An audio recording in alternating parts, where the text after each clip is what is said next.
Hello everyone, मैं प्रवीण कुमार देवांगन रायपुर से और आपके साथ एक और वीडियो शेयर कर रहा हूँ best life for humanity channels के द्वारा। पिछले बार हमारा चैनल क्या आपके पास एक सच्चा दोस्त है, आप सबको बहुत पसंद आया, आपने देखा, शेयर किया, थैंक यू सो मच। आज हम लोग एक विषय पे बात करेंगे, एक प्रैक्टिकल टॉपिक पे। और हम सब इस दुनिया में जब है बहुत सारे समस्याओं का, मुसीबतों का सामना करते हैं।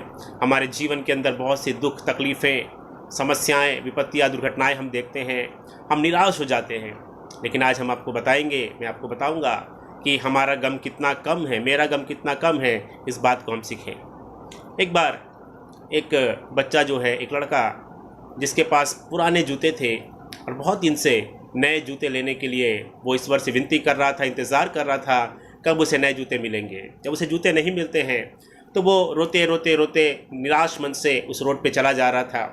थोड़ी दूर जब वो आगे बढ़ता है, कुछ देर के बाद उसे एक और लड़का दिखता है जिसके पैर में जूते ही नहीं थे। और ये पहला लड़का सोचता है, कम से कम मेरे पास पुराने जूते तो हैं, मेरा गम कितना कम है। और जब वो और आगे बढ़ता है, ये पहला लड़का, उसे एक ऐसा लड़का मिलता है जिसके दोनों पैर नहीं थे, जो बैसाखियों के सहारे चल के आगे आ रहा था। और इसके मन में आता है, हे ईश्वर तेरा धन्यवाद, मेरा गम कितना कम है, मेरे पास कम से कम पैर तो हैं, मेरे पास पुराने जूते तो हैं। देखिए, इसके पास, एक लड़के के पास तो जूते ही नहीं हैं और एक लड़के के पास तो पैर ही नहीं है। दोस्तों, सचमुच हम जब समस्याएं आती है, हम अपनी समस्या को फोकस ना करें, और भी लोगों की समस्याएं, हमसे बड़ी समस्याएं हैं, उनके बारे में हम सोचें, हमारा गम हमें बहुत ही कम लगेगा। पिछले गुरुवार को मेरा एक एक्सीडेंट हुआ और ये हाथ जो है फ्रैक्चर हो गया, एक सर्जरी भी हुई है। और मेरे वेल विशर्स को मैं बताना चाहता हूँ, आप सबकी प्रार्थनाओं के लिए बहुत बहुत धन्यवाद। आपने प्रेयर किया, मुझे मेरे स्कूल के टीचर्स थे, वो घर तक छोड़े, मेरी वाइफ मुझे हॉस्पिटल तक लेके गई, वहाँ पर मेरे साथ रही।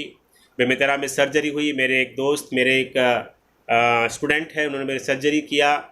और मेरे बड़े वाले भाई और बड़े वाले जो छोटे वाले ब्रदर हैं, मुझे हॉस्पिटल लेके गए। उसके बाद ड्रेसिंग के लिए सारी बातें हुई। इन सारी बातों के बीच में मैंने कुछ बातों को दिखा कि मेरा गम कितना कम है। ये होने के बाद जब हम एक हॉस्पिटल में गए प्लास्टर के लिए, इनिशियल ट्रीटमेंट के लिए, तो मुझसे पहले एक और बच्ची जिसका नाम चांदनी था और 11वीं कक्षा में वो पढ़ती, उससे मेरी बातचीत भी हुई, इसलिए मैं आपको बता रहा हूँ। और उसका हाथ जो है वो टूट चुका था, स्कूटर से उसका हाथ उसी सवेरे टूट चुका था। मेरे हाथ में प्लास्टर बन रहा था, मुझे पता चला उसके पूरे हाथ टूट चुका है। उसे कई ज़्यादा समय लगा, काफ़ी दर्द उसके जीवन में था, वो रो रही थी। मैंने उसे काउंसलिंग भी किया, बताया बेटा रोना मत, जीवन में समस्याएं आती, हिम्मत रखो, आगे बढ़ो। सचमुच दोस्तों, मैं एक गम को लेकर गया, मुझे पता चला मेरा गम कितना कम है। कल शाम को सर्जरी के लिए मैं गया हुआ था और वहाँ पर मेकाहारा में जब मैं इसके ड्रेसिंग के लिए, तो मैंने देखा कई लोग वहाँ पर चिल्ला रहे हैं, चीख रहे हैं। दोस्तों, मुझे एक सर्जरी करानी थी, सिर्फ साफ़ करा के, ड्रेसिंग करा के। मेरा गम बहुत ही कम, मैं आपको बताना चाहता हूँ। आप बिल्कुल भी चिंता ना करें, God is with me, your prayers are with me, thank you so much. मैं आपसे बात करूँगा हमारे जीवन में हम समस्याओं का सामना कैसे करें। मेरे प्रियो, जब समस्याएं आती है, हम निराश हो जाते, हताश हो जाते हैं, पर हम जाने कि समस्याएं हमें कुछ सिखाने के लिए आती है। समस्याएं कुछ शिक्षाएं हमें देती है। उन बातों को अगर हम समझ जाएं, कि समस्याएं भी हमारे लिए आशीष का कारण बन जाएगी। पहली बात, जब समस्या आती है, हम ये सीखते हैं हमें दूसरों की आवश्यकता है, वी नीड अदर्स।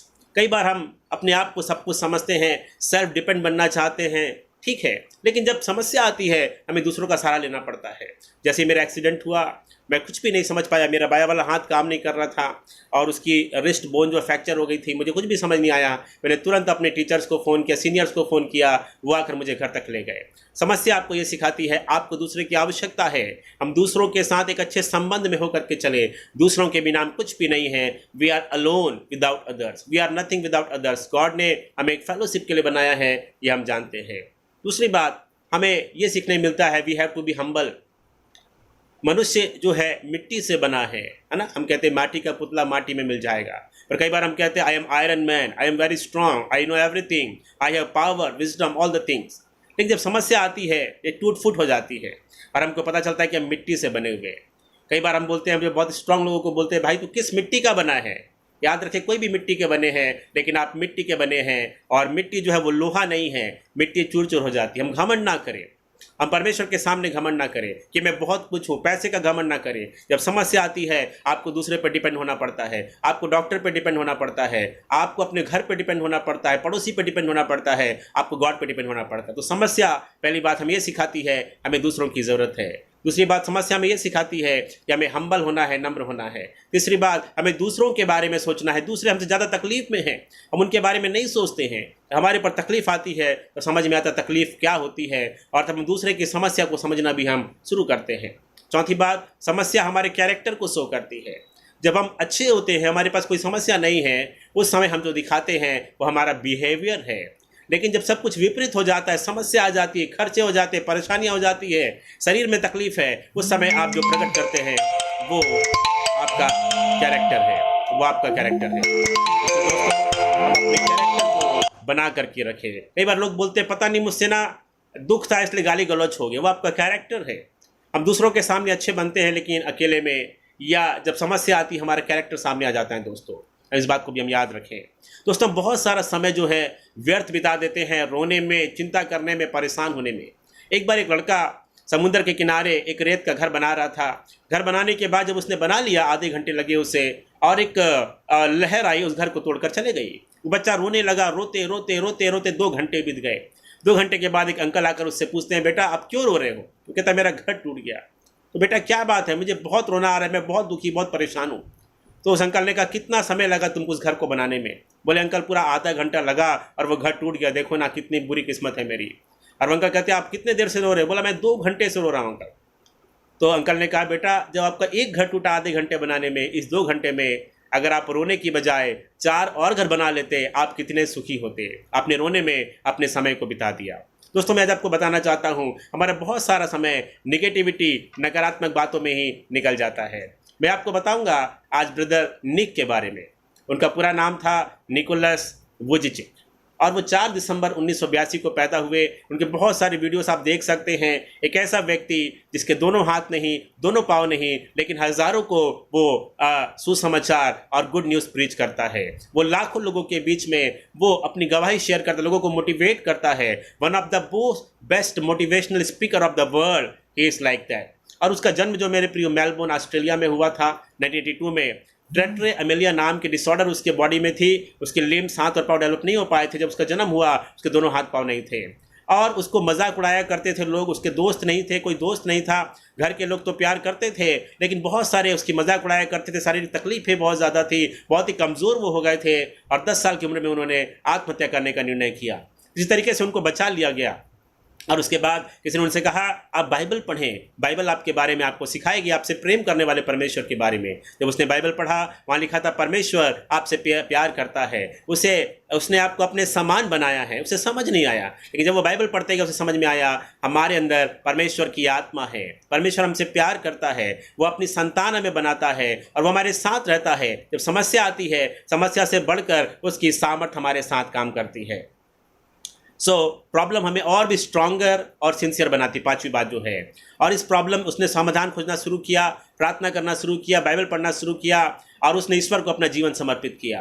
और धीरे धीरे उसे हिम्मत मिली, लोगों से भी गाइडेंस मिला, और धीरे धीरे उसने कंप्यूटर चलाना, टाइपिंग करना, पेंटिंग करना, ड्राइंग करना, स्विमिंग करना, गोल्फ खेलना, स्काई डाइविंग, ये सब उसने सीखा। आज वो लगभग उस 40 से ज़्यादा देशों में उसने मोटिवेशनल स्पीकर के रूप में आ चुका है। वो लोगों को रास्ता दिखाने का काम करते हैं, और उसने 17 साल की उम्र में एक NGO बनाया, लाइफ विदाउट लिम्स, जो पूरी दुनिया में आज लोगों को सहारा देने का, मोटिवेट करने का काम कर रहा है। उसने 40 कंट्री में यात्रा की। 19 साल की उम्र में उसने पहला अपना प्रचार शुरू किया। आप जानते हैं जब ईश्वर हमारे साथ कोई घटना होने देता है उसके पीछे बहुत बड़ी आशीष है। जब प्रॉब्लम्स आती है वो हमें ऐसा बना सकती है यदि हम पॉजिटिव रहें और दूसरों के लिए आशीष का कारण। निक की गवाही से हम इस बात को सीख सकते हैं। एक और बात बता के मैं ख़त्म करूँगा। एक बार एक व्यक्ति बहुत ही परेशान था, और एक व्यक्ति के पास जाता है और कहता है कि भाई दुनिया में इतनी समस्या क्यों है, मेरे पास इतनी प्रॉब्लम्स क्यों आती है, आप क्या कहते हो, आप बताइए मेरा जीवन इतना दुखी क्यों है। तो वो कहता है मैं आपको कुछ दिखाना चाहता हूँ। वो व्यक्ति उसे एक बाइक जहाँ बनती है उस शॉप में लेकर के जाता है जहाँ रिपेयर होती है, ठीक है, ऑटो सेंटर में, और वहाँ दिखाता है, बोलता है बताइए सारी बिगड़ी हुई बाइक्स जो है ये यहाँ पर क्यों आती है। तो वो कहता है कि भैया इसलिए क्योंकि यहाँ पर बाइक को बनाने वाला एक्सपर्ट बैठा हुआ है, ये सारी बिगड़ी बाइक को लेकर यहाँ पर आया जाता है। मेरे प्रियो, सारी समस्याएं, सारी बिगड़ी हुई चीज़ें, सारी विपत्तियां एक मनुष्य के ऊपर इसलिए आती है क्योंकि मनुष्य को वो सामर्थ्य दिया गया है, वो बुद्धि दिया गया है, ईश्वर ने अभिषेक किया है, वो कृपा किया है। केवल मनुष्य ही इन सारी समस्याओं को समाधान कर सकता है परमेश्वर की सामर्थ्य के द्वारा। जब समस्या आती है, आपको अपनी ताकत का पता लगता है, अपनी कमजोरी का पता लगता है, अपने कैरेक्टर का पता लगता है, अपने वेल विशर्स का पता लगता है। मैं आपको थैंक यू बोलना चाहूँगा मेरे वेल विशर्स के लिए, जो मेरे लिए प्रार्थना किया, सपोर्ट किया, मेरे स्कूल के टीचर्स के लिए, सारे लोगों के लिए, मेरे फ्रेंड्स के लिए, मम्मी पापा के लिए, सभी को जिन्होंने मुझे हेल्प किया। दोस्तों, मैंने बताया था मेरे पास एक सच्चा दोस्त है, और जब सर्जरी हो रही थी और जब मेरी आंखें बंद थी और बहुत सारी चीज़ें, जब सर्जरी होती है, एनेस्थीसिया जब दिया जाता है, तो आपको बहुत ही अजीब सा अनुभव होता है। और उस समय मैंने मन में एक ही बोला, थैंक यू जीसस। मैंने बोला, हे परमेश्वर तेरा धन्यवाद, हे प्रभु मुझे तेरे लिए जीना है, मुझे एक अच्छा जीवन जीना है, आप मुझे अपनी शांति से भर दे। और सर्जरी होने के बाद मैं आपको बताना चाहता हूँ सच्ची घटना। सालम हॉस्पिटल में डॉक्टर अरविंद साहू जी के द्वारा, मेरे छोटे भाई लगते हैं, उनके द्वारा ये सर्जरी किया गया। और उनके डॉक्टरों ने, उनके असिस्टेंट टीम ने मुझे बताया कि भैया जब सब लोगों की सर्जरी होती है, कुछ ना कुछ बड़बड़ाते रहते हैं, कुछ चिल्लाते रहते हैं, कुड़ करते रहते हैं। जब आपकी सर्जरी आपने कुछ भी नहीं बोला। हाँ, मैंने भी हुआ आउच किया क्योंकि दर्द मुझे हुआ, लेकिन मेरे मुझे कोई गलत शब्द नहीं निकला मेरे प्रियो, क्योंकि एक सच्चा दोस्त मेरे साथ है। और जब उसके साथ है तो आप भी कह सकते हैं मेरा गम कितना गम है। दुनिया में बहुत सारा गम है, लेकिन मेरा गम कितना गम है। मेरे लिए आपके थैंक यू कहना चाहूँगा, और मेरे लिए आप दुआ करें, प्रार्थना करें, जल्द से जल्द मैं ठीक हो जाऊँ, अपने काम पे जा सकूँ, मोटिवेशनल वीडियोज़ बना सकूँ, स्पिरिचुअल वीडियोज़ बना सकूँ। I love you all. आप मेरे लिए दुआ करिएगा और हम एक दूसरे से मिलकर आगे बढ़ें, सीखेंगे। इस वीडियो को शेयर, सब्सक्राइब जरूर करिएगा। हज़ारों लोगों को भेजिए। दुनिया में बहुत से लोग दुखी हैं, आप उनके पास जाकर उनके आंसू नहीं पहुंच सकते हैं। इस वीडियो के द्वारा हो सकता है बहुत लोग जीवन को जीना सीख जाएं। नेक की गवाही लोगों को शेयर करिएगा, और मेरे लिए भी आप दुआ करिए, हम सब मिलकर आगे बढ़ें। God bless you bye. Like share subscribe जरूर करिएगा, और हम फिर मिलेंगे अगले वीडियो में। दुनिया में कितना गम है, लेकिन मेरा गम कितना कम है। Thank you so much. Bye.